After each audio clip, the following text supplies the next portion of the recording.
Nako. Yan guys. Ang taas mo. Kasi pag ganito lang ko, hindi siya nakukuha kapag yan.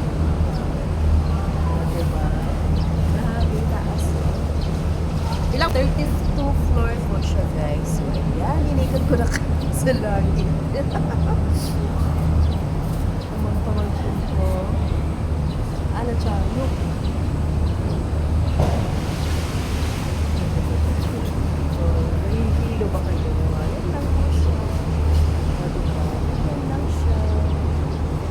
Ayan, ang ating paligid. At may pool po sila guys. May swimming pool sila.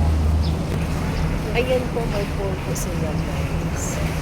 So kung gusto mong kumuha ng camera sa sobrang taas, ganun mo lang siya. Diba? Kita na siya.